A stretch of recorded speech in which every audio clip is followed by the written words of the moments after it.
Bourbonbarkeep, Curtis. No, great to be here as always, man.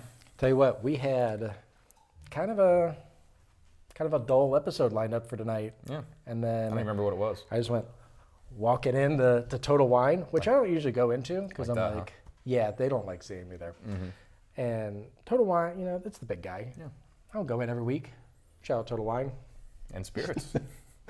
And lo and behold, Booker's Reserve. The Booker's The Reserves 2024. Pretty excited. I haven't seen, so I Googled it, obviously. Curtis gave me a call, and I'm like, I don't see a shred of like news, press release, or anything before like August 30th. I'm like, this is brand new.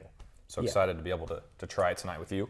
Yeah, I believe my pitch was up a couple of octaves when I called you. Yeah. It was Hey, guess what I'm doing? a child just whispering, hey, I think Santa came. That's right. Santa came. That's right. So where we're starting at this point, Jim Beam. Can we get a tip of the cap to Jim Beam at this point? Busy. I know you have a list prepared of all that they've put out this year, so go ahead, man. I have a list prepared. I'm going to make eye contact because I don't need the list. Do it. I got Little Book Chapter 8. Okay. Absolute banger. It was awesome. Regular Bookers, Springfield. 2 of them. Beam House. Yeah. 3 and 4 still coming. Yep. You had the Knob Creek Boo Rye. Yeah, solid. Solid. I think for what it is, I really enjoy it. Yeah, solid. And it actually makes an incredible old fashioned. I can believe that. Spirit forward, and you had that high rye in there. I can believe that. What else we got? We had the Little Book, The Infinite. Is that right? Did I say that right? Yeah, I think so. And we had the Knob Creek 10-year rye come out. Yeah. Jim Beam, I feel like, has made an effort to up their age statements, whether they are non-age stated, if you will, like this one, but all of them have been getting older whiskey involved at this point. Okay. So focusing on the reserves, if you will, this is supposed to be a one-time-a-year release. I know you're going to go into the details, but essentially when it comes to the barrels, Freddie No, 8th generation master distiller over at Jim Beam, is out here just blending like a madman at this point. I mean, you're talking a highly limited, highly allocated release.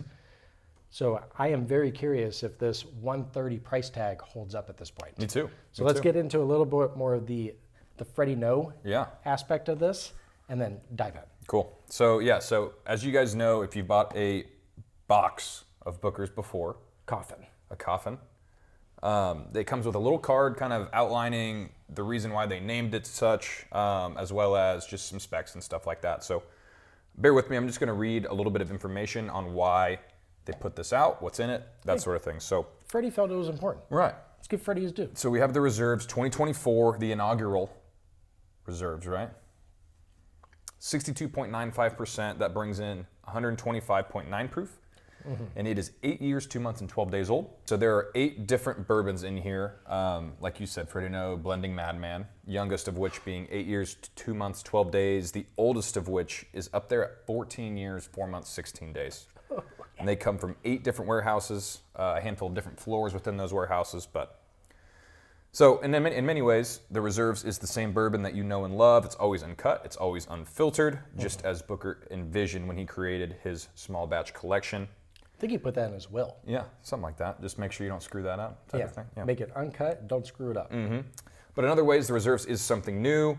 Freddie No took his granddaddies, he says granddaddies specifically. I'm happy that you stated that, because if you're calling him granddaddy, I'm a little... He took his granddaddy's Bookers and put it on a path to the future. He expanded its flavor profile with the most exceptional liquids in their rack houses. It's the kind of bourbon that he believed in making if he were still here with us now. So he couldn't be, honestly, just give it a little drip. He says he couldn't be prouder to share this bourbon with us. I think even Booker would say we've done good with this one. So yeah, like I said, 8 different warehouses, 8 different age statements, not 8 different floors, a few different floors. Do you deduct points already for Freddie actually putting granddaddy on the card? No. I think it provides authenticity, I think. I just don't feel it. Doesn't sit right. Fair enough. They're Kentucky boys. Hey. Cheers to you. If you've been here before, thanks for coming back. If this is your first time, like and subscribe. If you enjoy or even tolerate the content, we'd love to have you back. So cheers to you. Yeah, definitely tolerates the bar. Gonna put the snout in here. I'm excited, Yeah, that's... and I'm kind of prepared to be let down. Oh, sweet mercy. Yeah, I get some raisin in here. I get creme brulee, just a beautiful toasted sugar with vanilla custard. Yeah, the raisins, the brown sugars, it's like a nice, I like a creme brulee because it's almost like a burnt sweetness. Yeah. Yeah. Yeah, it's not just a white sugar in there. Yeah. It's definitely toasted. Man. Just extremely high quality. Yeah, there's a really good darkness way. in this glass. Yeah. And I'm trying to get there. It's seen some shit type of thing. Maybe. Yeah. I mean, it's handpicked by a master. Was it groomed? We'll never know.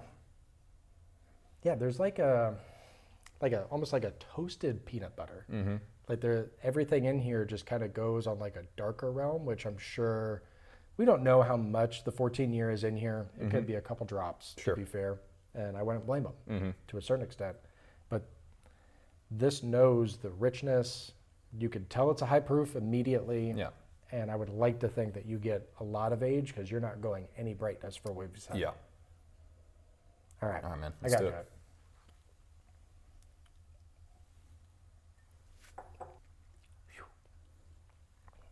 Yeah, that's nice. I will say, wow, That finish is extraordinary. that is evolving as we sit here. It's Wow. not an overly intense hot hug. I definitely feel it. I feel like my ears are popping. A lot of the heat just stays on the tongue. Yeah.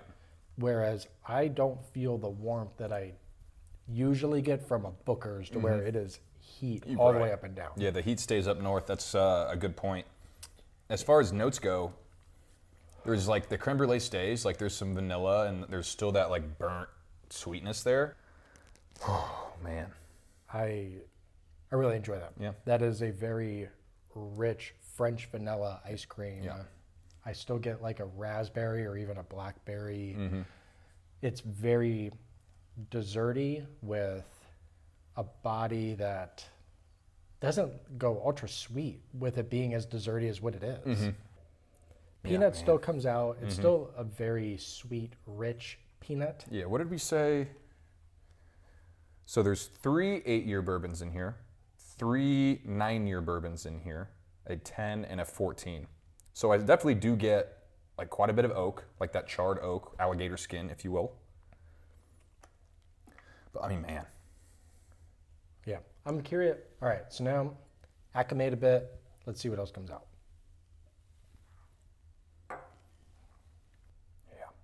Yeah. All right, second sip. A lot more oak, a lot more sweet oak kind of coming out. Cinnamon. Yeah, I was gonna say cinnamon, nutmeg, definitely on the back end, like the stuff you'd put in like apple pie, like your spices and stuff. Yep. Yeah. Yep, definitely get that. I can't go cheesecake because that creme brulee just kind of stays there. So if you're putting those berries on that creme brulee, and even on the finish, as it starts to evolve and it clings to every piece of my tongue, you still have a lot of leather and tobacco starting to come out. Sure. The complexity is on point. Seeing that the box, which there was a little bit of a gripe, if you will, that we couldn't change the box.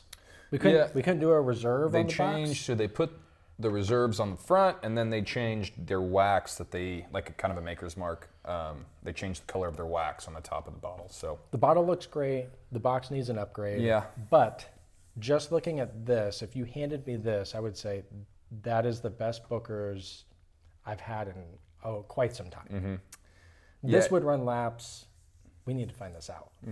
I think we need to take our favorite 2023 Bookers and put it against this. Okay. Is it a gimmick? Are we hyped up? Let's see. Okay, so as you mentioned, our favorite Bookers that we've tried in the past couple years, the 2023-04 Storyteller. Spoiler alert. Did we do it now?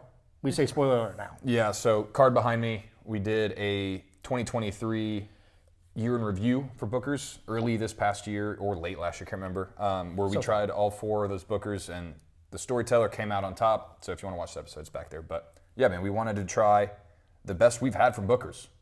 Let's put what we think is the best up against it. And if it brings us back down to earth a little bit about the reserves, then so be it. If the reserves blows Storyteller out of the water, then so be it as well. We found a great bottle. Yeah. See ya. Real quick. Here we are. All right. Storyteller. There's definitely more peanut forward. Yeah. Snickers bar. There's some chocolatey here too. I still get my like strawberry jam, PB&J. Yeah. Okay. If you went side by side nose, which you still can, yeah, there seems to be a. Storyteller's just really good too. It is. There seems to be a richness that.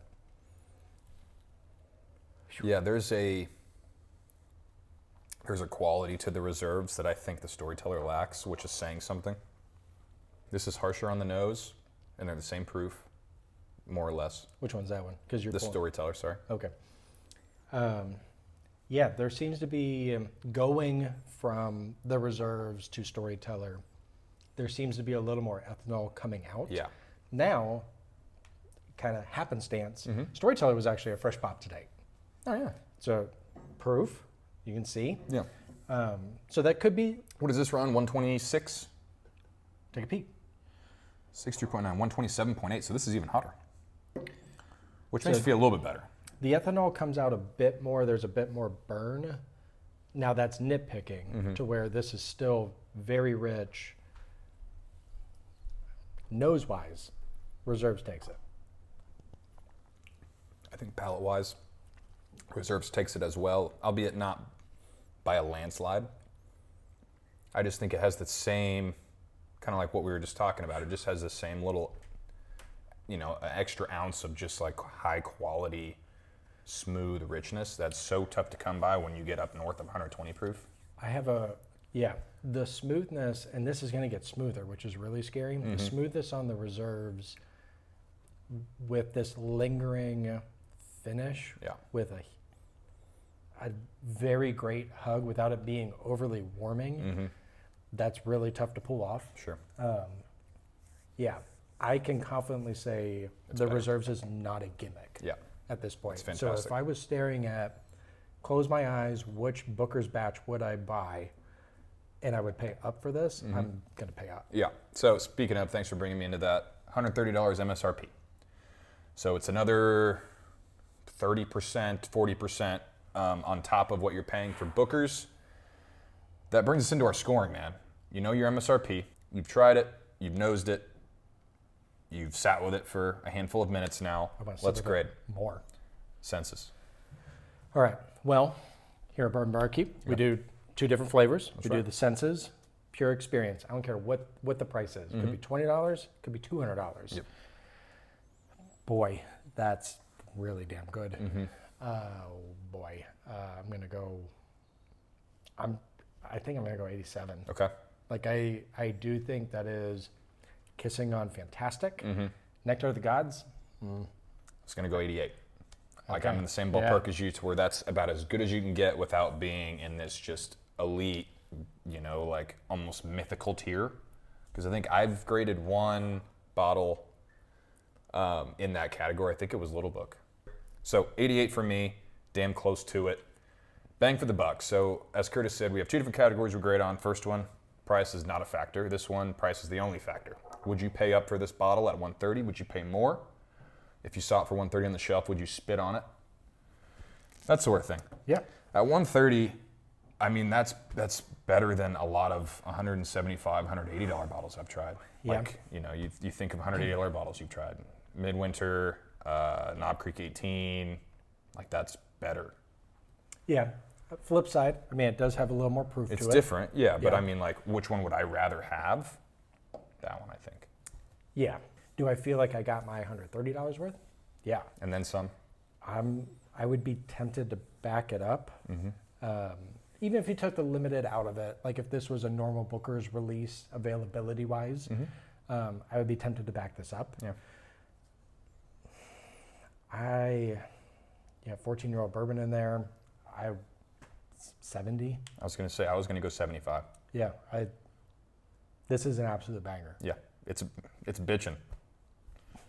We saw a comment and somebody said, this bottle's bitchin'. I'm like, I'm definitely taking that. Shout out to you. I can't remember your tag or whatever, but shout out to you. It was Andrew Palmer. Cheers, man. Come on, you. Steel trap up here. I care about you all. But yeah, I mean, to summarize, it's a banging bitchin' bottle. If you are able to find this for 130, snatch that up immediately. That's my endorsement. This was fun. I enjoyed putting the Bookers, our favorite Bookers, against it. Sure. And it stood out. Sure. Whew. To y'all, thanks for being here. Hope this helped. Like we said, if you find it, grab it. I don't think you'll be disappointed. It helped me. Sure. That's for sure. Cheers, guys. Cheers to you.